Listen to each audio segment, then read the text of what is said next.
Welcome to the IT Career Energizer podcast. For anyone who wants to build and grow a career in IT, develop and improve your strengths and skills, be inspired and motivated by the successes of others, manage your career progression, and achieve your IT career goals. And now, your host, Phil Burgess. Welcome to episode 282 of the IT Career Energizer podcast. My guest on today's show is recognized as a pioneer in the personal coaching field and was part of the founding team of the International Coach Federation. She has brought coaching to NASA, Florida state government, and dozens of Fortune 500 companies. She has made appearances on Oprah, Good Morning America, and CNN, amongst others, as well as publishing 5 best-selling books, including Now What?, 90 Days to a New Life Direction, and The Little Book on Meaning. And in 2015, she gave a TEDx talk titled How to Find Your Dream Job Without Ever Looking at Your Resume, which has been viewed more than 1.5 million times. So it's my pleasure to welcome to the podcast, Laura Berman Fortgang. Hello, thank you. Laura, obviously that was very much an overview of your your presence, if you like. Could you maybe tell us a little bit about yourself and how you got into personal coaching? Sure. I've been coaching now for 27 years, and I was just a wee tot when I began. And I came from pursuing my dream of being a Broadway musical theater star. So my parents wouldn't pay for a theater degree, so I went to college at Boston University and got a communications degree, and I actually had less fear about going to New York City and trying for my dream than I did about writing a resume and getting a job. I was more afraid to write a resume and get a job. So I went off, gave myself 5 years to make it, and at year 8, I still didn't have an agent, but I had come to a reasonable level of success, but I didn't like the lifestyle. I didn't like the uncertainty, and I really didn't know what else I would do. Ran across an old friend who had become a coach, never heard of such a thing, and I was a client first. And then I kind of just took off like a shot, like a horse to water, they say, right? Or um, I just studied and was in the right place at the right time, and had more magazines and television appearances post an acting career. So it's kind of ironic in a way. But Yes. and then like 15 years ago, that my specialty became helping people reinvent their careers. So it's been an amazing, amazing ride. So how did that come about? What was it that actually sort of took you in that direction? Of coaching or of the career direction stuff? What sort of career coaching in general? When you've been coaching for a while, you start looking at, well, I'm someone who just finds patterns in things, and I would just notice that the people I did best with were the people that really didn't know what they wanted to do next, or they were unhappy in their work. And I did grow up with a father who hated his job, and that is not a fun existence. So I think it's also become a bit of a mission, that you really feel like you're contributing and that you're doing something that is meaningful to you as well as a paycheck. So um, it just evolved on its own, really, to be my focus. And it really erupted after 9/11, the events of 9/11.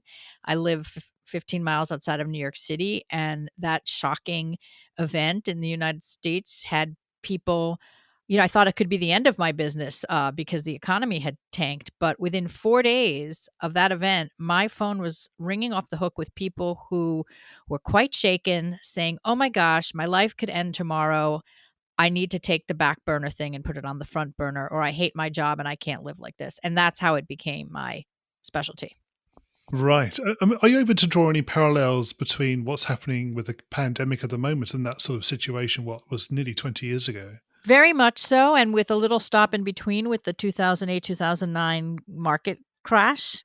Yeah, every time there's a big, big, big fallout like that, where my business is humming along fine, but then it just erupts with interest. In this case, I think people are still in numb because some are, laid off, furloughed, waiting to see if their work comes back. But um I just did an event the week of December 1st, and I had hundreds and hundreds of people definitely thinking about what else should I be doing and what industries are going to go away and how do I maintain my longevity as an earner. So certainly, Yes, it should be interesting to see what happens in 2021, definitely. no doubt. Yep. Okay, Laura, can you share with us a career tip, one that the audience may not be aware of and perhaps should be?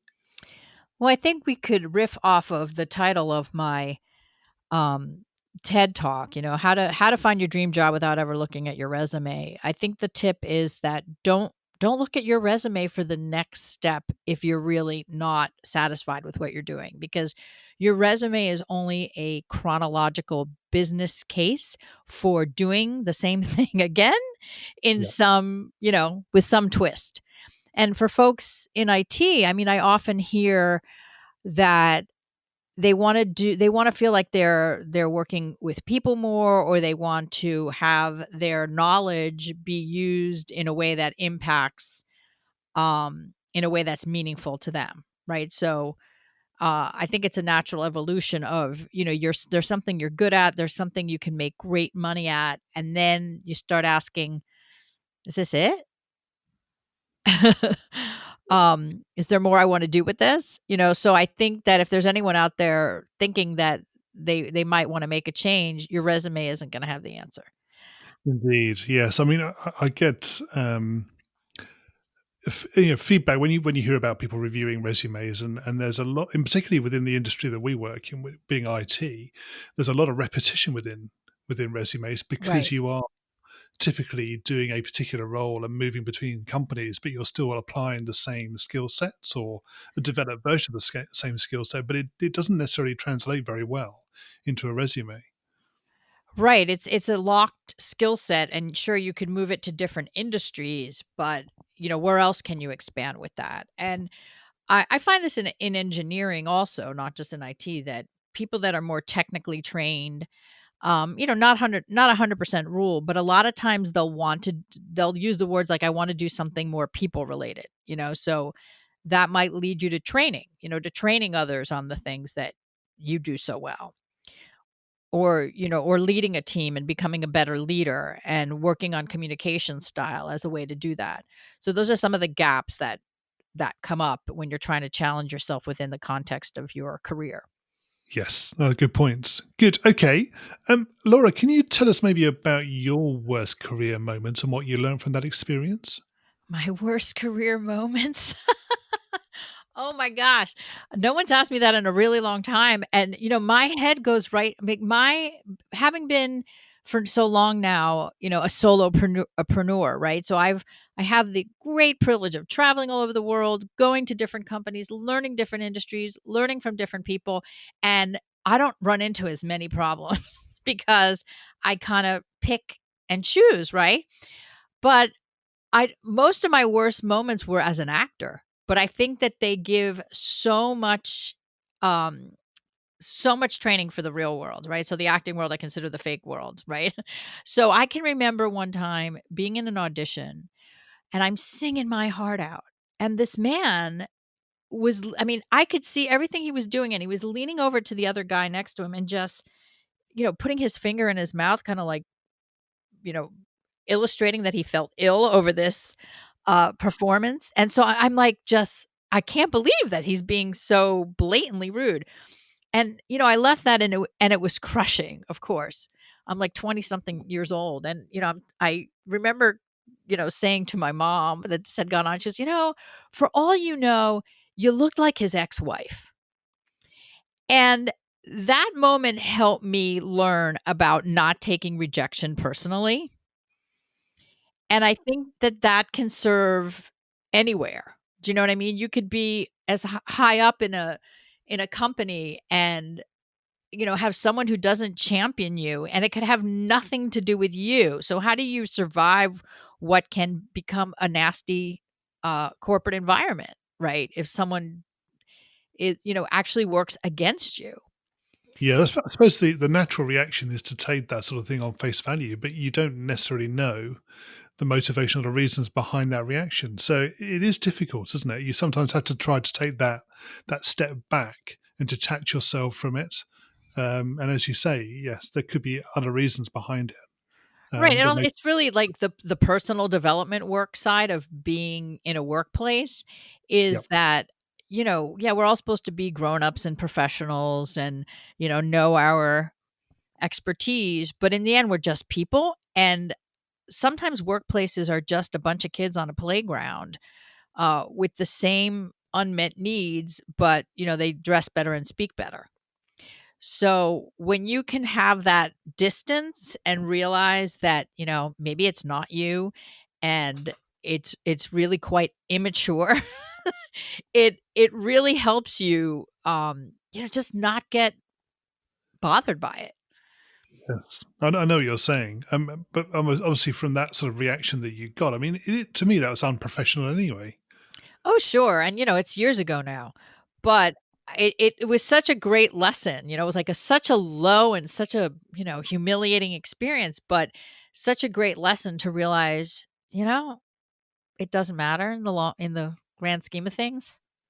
Yep, It's exactly. not a reason to quit, not a reason to believe in yourself less, just a bad day. Indeed. Okay. Laura, can you tell us about your career highlight? My career highlight. Well, you know, the I know I may be a little bit of a different guest for your show, but certainly meeting Oprah Winfrey um was a career highlight. One that we're talking years ago now, and I can't go anywhere without somebody in the Q&A section, after a speech go, "What was it like to meet Oprah?" It doesn't matter how many years it's been or how insignificant it really is. But that was another moment, not just to meet, someone who has made such an impact on the world, but again, another moment to say, I remember trying to psych myself up for that and not being too nervous for it. We were going on TV live with 4 days notice. Um, and I remember thinking, this is something I even tell my executive clients or someone who's going to work with a high level executive. I'll say, always respect seniority, but assume equality. And that worked for me in that 42 minutes of airtime. Like, I can't even tell you, because if I had been scared, intimidated, shy, nervous, it would not have been the show that it turned out to be. And, she came backstage afterwards and wanted to sit down and talk about some of the things I had said on the show. And if I had been intimidated and scared, that would not have occurred. S- So that was a highlight among the everyday highlights of, really making a difference for people. Those are good too. Good. Okay. So obviously from an external perspective, Laura, can you maybe give us your view about the future of the IT industry? Well, this is probably one of the more secure industries, right? So, but at the same time, as we develop our machines to be more intelligent than we are, right? We always have to stay on top of our skill set. So I see longevity and I see, way more innovation, but I think that, how it's going to scale in term. I don't mean scale in terms of growth, but in terms of age. We've known Silicon Valley to be a younger place for people to work. Well, now all those people are getting older. What is that going to look like? Yes, that is very true.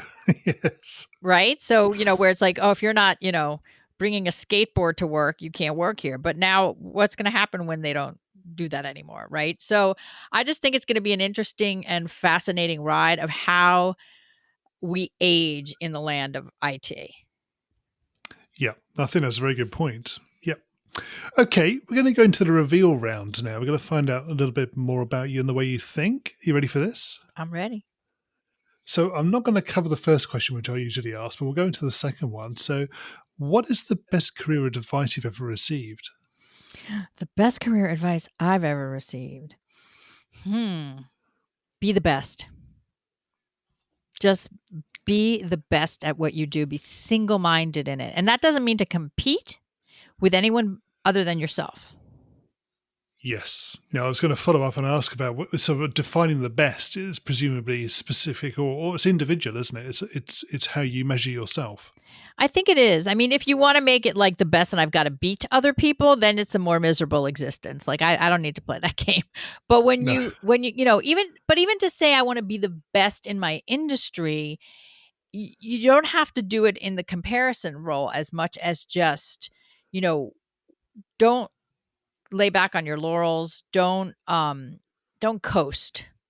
Always be sharp and always be learning and always be looking for that next horizon to innovate. I've been doing this a long time, and I went from people not knowing what it is that coaching is to now people will say, I've met 50 of you this week. What's so special about you? And I and when new people get into my field, like, how do I get, this many followers on Instagram, or how do I, get into a big company to be their coach? And I take everyone right back to be really good at what you do.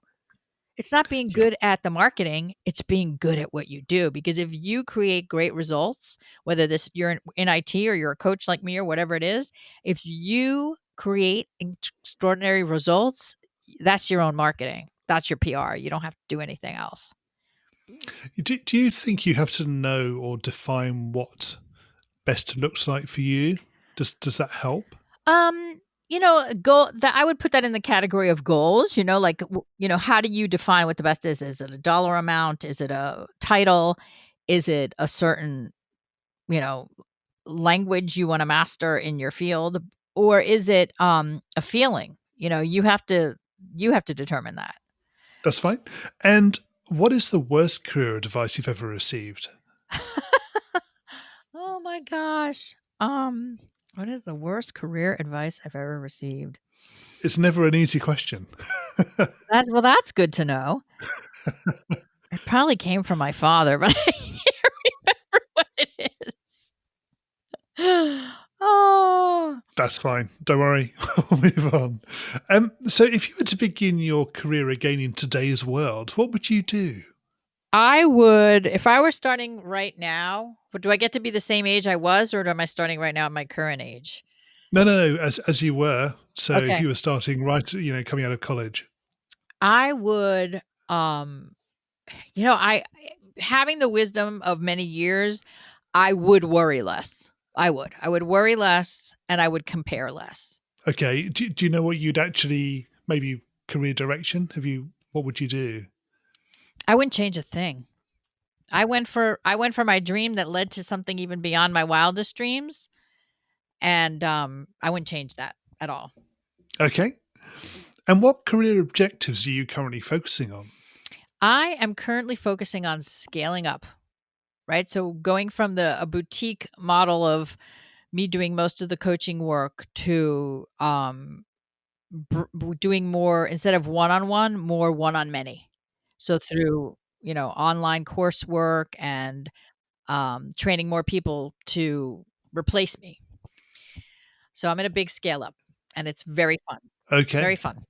I bet. So very, very much a sort of a sort of shift in your own setup, presumably, in terms of your company and how you operate. Exactly. And I've been through many iterations over the years, like me, then I did have a team of coaches, then back to me, but this is very, very current, relying more on technology too. And I would say it's a direct outcome of COVID. Yes. Yeah, I was about to ask that question, but yes, I can understand why. Yeah. And Okay. And what's the number one non-technical skill that has helped you in your career so far? certainly communication skills, certainly.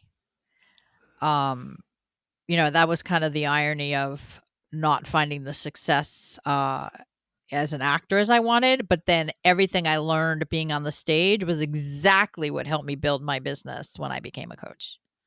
Yes, indeed. So yes, transferable skill sets. 100%. you know, from trying to create a character and how do they think and what are they motivated by and why would they do this, to now, doing that with clients. What motivates you? What makes you want to work? What do you want to contribute? Really getting inside what makes people tick.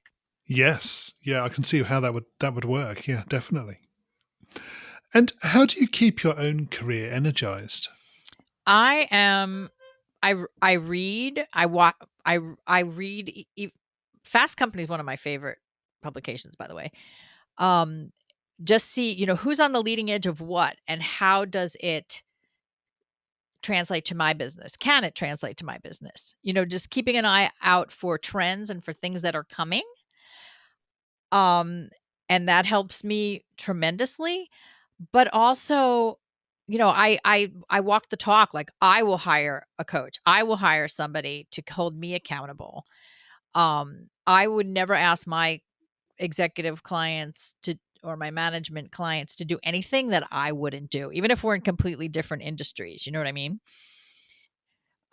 So, in the words of Stephen Covey, keeping the saw sharp, were those his words? Something about a saw, sharpening the saw. Right. Okay. And what do you do in your spare time away from your career coaching?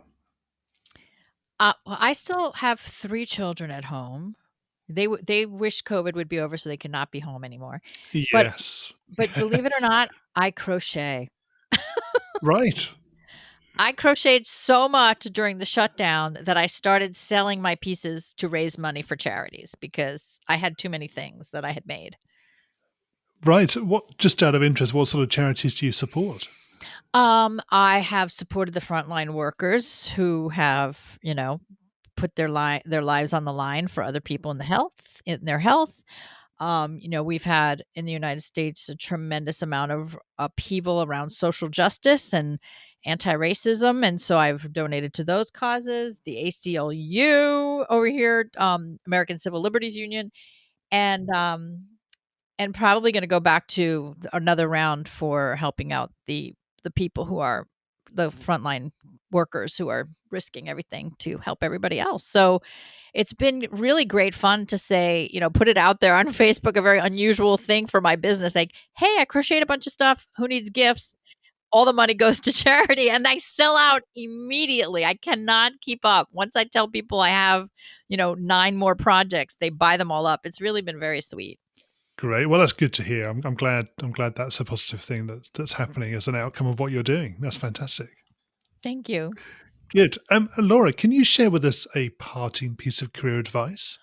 A parting piece of career advice. Honor those inklings inside of you that something else is trying to evolve within you.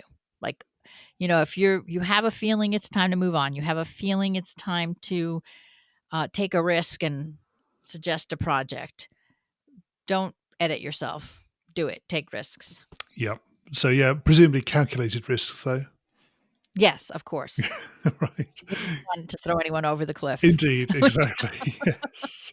And Laura, how can we find out more about you and connect with you? Oh, well, thank you for asking. My unusual name is easily Googleable, meaning you'll find me, Laura Berman Fortgang. But do check out nowwhatcoaching.com, and you'll find me through there. Great. Laura, thank you so much for joining me on the podcast today. It's been great chatting with you.